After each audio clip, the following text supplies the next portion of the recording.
Han egin beharko dute, gogor gainera, besteak beste, Rodrigo Gartzia, Segurtasun Sailburu ordea. Gartzia jauna, egunon. Egunon.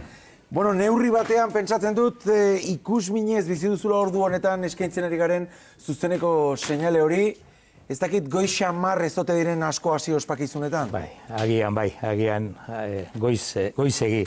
Ze guk aurre ikusita genuen, eguerditik aurrera, jentea pilatzen joango zala, baina ikusten dugun bezala, jentea goiz dabil, eta horrek suposatuko du agian, guk ere gure aurre ikuspenak eta aurreratu beharko izango ditugula.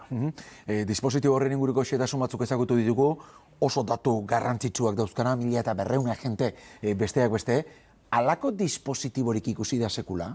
Ez, sekulo santan ez. Halako horik ez, aurrekaririk ez dugu. Eta gaur Bilbon, eta bai Erreka ibaiaren ingurutan jente pilaketa izugarria izango da, milioitik gora.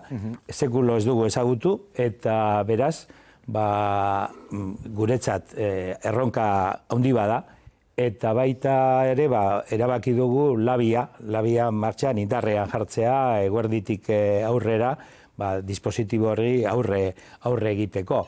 Lehenengo eta behin, arreta fasean bakarrik, baina, dispositiboa potentea da, 1.300 pertsona, bai polizia, ertzantza, udaltzainak, babes zibilekoak, osakidetza, gurutze gorria, dia, orduan egia esan erronka handia eta jente asko prest eta eskertzekoa baita ere gure zerbitzuen prestakuntza eta gogoa, eta lan egiteko gogoa. Dimentsio handiko beste ekitaldi batzuk etorri zizkigu burura, turrerako behar izan zen dispositiboa baino handiagoa izango da gaurkoa. Bai, hala da. Eta turrean asko ikasi gendun, eta horri esker, gaurko dispositiboa hobetu egingo dugu, beti ikasten dugu, aurreko ekitaldiak eta turrekoa garrantzitsua izan zen, baina gaurkoa, azkenean, Euskadi osoa erdia ustuko bagendu bezala, eta erdi hori hemen ibai ondoan konzentratzea. Orduan, beraz, hori garrantzitsua da, eta emozioz bizi behar dugun ekitaldi bada, Euskadirentzat osoarentzat garrantzi handia du, ez bakarri Bizkaia edo Bilborentzat, ze ekitaldi bat da, eta ekitaldi horrek gure imagina, gure islada emango du munduan zehar, turrean eskaini gendun bezala. Eta orduan, nik uste hori Euskaldun bezala,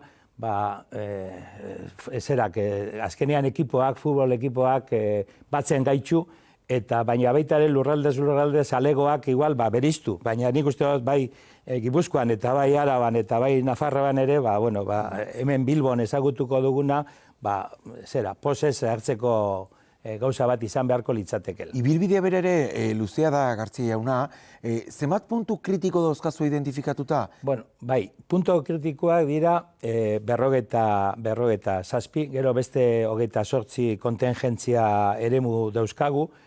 Puntu kritikoak azkenean dira, hor arazoak egon daitezkeen puntuak eta kontingentzia eremua dira baita ere ebakuazioak eta ahalbideratzeko. Batez ere garrantzitsuena da 6 puntu daudela nagusiak ebakuazioak eta horrek guztiak libre utzi behar dira. Libre utzi behar dira, polizia eta emergentzia zerbitzuak bere lana egiteko, ebakuazioak egiteko. Eta horrek kokatuko dira, Aretan, Erandion, Portugalete, Barakaldo, eta gero baita ere, Deusto, eta Zorrozaurreko Pantalanetan. Badakigu gainera Gabarrabera ez dela bakarrik joango, hor insistitu egiten zenuen dispositiboa azaldu zenuenean, inork ez dezala ideia izan gaur piragu hartu, eta Ibai Zabaleko uretan barren ateratzeko? Hori da, eta gainera edo bainatzea, edo uretara botatzea, edo zein flotagailu bakarrik onartutako ontziak jarri ahal izango dira, ibili ahal izango dira, embarkatu ahal izango dira ibaian, eta gero baita ere kontu handia aire dispositiboarekin. Azkenean dispositiboa da lurra,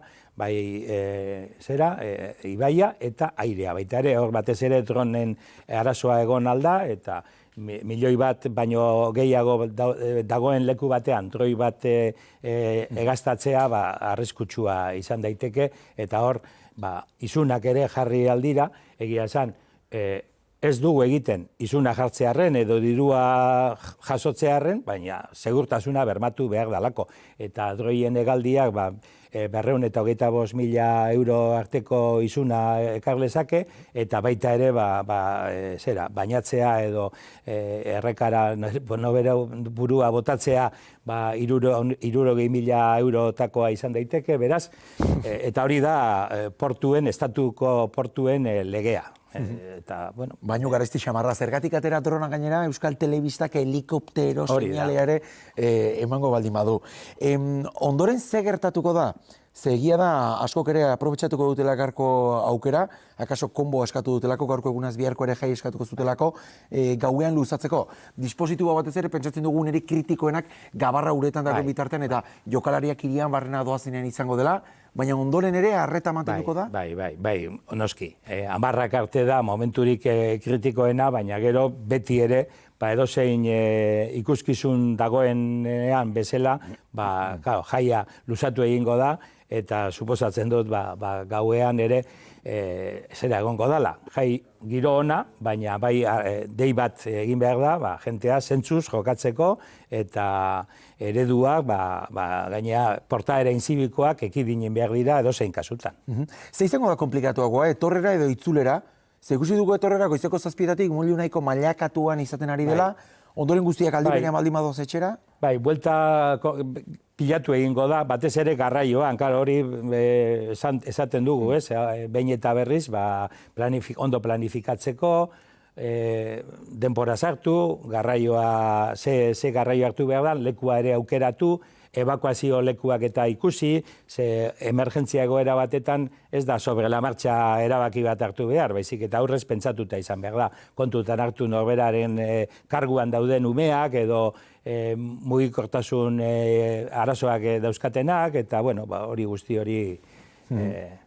Ikusten ari gara Gartzia jauna, goizoko 10:06 direla, dagoeneko asko, edaten ere ari direla, barandile inguruetan pilatuko den jende kopuru horrek ere, uretara erortzeko arriskua ere handitu ingo duela, eguzki ere indartsu ikusten dugu, zegin nola bizi duzun zuk ere? Seguru nago gainera jenteak ez duela eguzkitako kremarik eta ekarri, eta gero dana gorri egongo dira bihar, baina, eta importantea da baitari hidratatzea, baina batez ere ura eratea.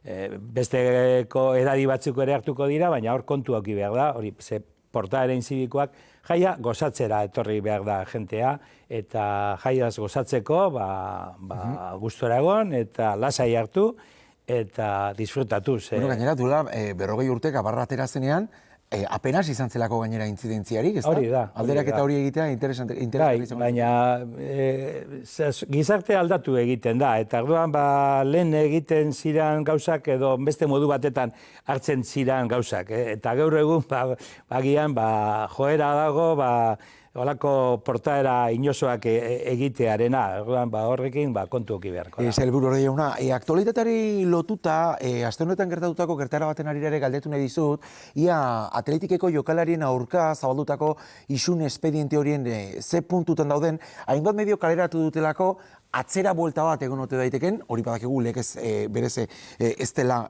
posible.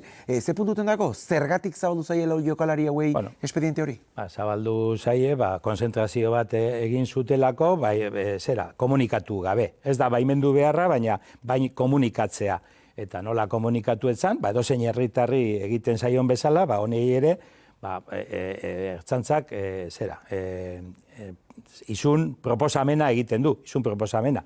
Gero horrek bere bidea du, tramitazioan dago momentu honetan, eta gero espediente hori izapidetu beharko da, hasi beharko da, kontutan hartuko dira, agenteek esaten dutena, eta baita ere, isunduak edo personak, jokalariak kasu honetan, aukera izango dute edozein herritar bezala alegazioak egiteko, eta horredana kontutan hartuko diru, eta jarraituko dugu hor. Garrantzitsuena da, eredua eman behar dugula, eta jokalari ere eskatu behar zaie, edozein herritarri portaera zuzenak izatea, jokalariei nola ez, eredua eman dezatela. Arrisku momentu batzuk ere egon zirelako? Bai, hori da. Ez dela kapritxo Azkenean- hartutako erabaki bat. Bai, ze azkenean bideak moztu egiten dira, eta egoerak larriak sortu aldira. Orduan, beraz, beti egin behar da, agenteak esaten dutena, eta kasu honetan, hainbat eta hainbat prohibizio ezarri dira, eta horrek ere, beti egin beharko ditu. Okrezpanago kontzentrazio horretan poliziak esku hartu behar izan zuen gainera? Bai, eta orduan, klaro, azkenean horrek, ondoria izan beharko du. Rodrigo Gartzi, eskerrik asko tarte bate eskaintziagatik, gurean izateagatik, pentsatzen dugulako, hemendik etxera etzera etzarela eta lana... Gauerdira arte ez naiz etxera bueltatu. Ez da dila ezer gertatu eta bihar behintzat balorazioa egiterakoan ere, ez da dila izan inolako... Zior nago hala izango dela, eta biziko dugula espektakulorik importanteena azken urteotakoa, eta horrekin arro egongo sentituko garela. Aurrera egin nahi dugu festa erraldoi horretan izango den pertsona bat elkarrizketatuz, gurean dagoeneko klasiko bilakatu da, Clemente abizena esan da ezkezki pentsatu guk hemen egun honen beste Clemente maitatu bat daukagulako. Nora egunon? Kaixo egunon guztioi. Aia, konta iguzu, non zauden, ze plan daukazun gaurko, Nora? Bueno, orain Donostian nago, Donostian nago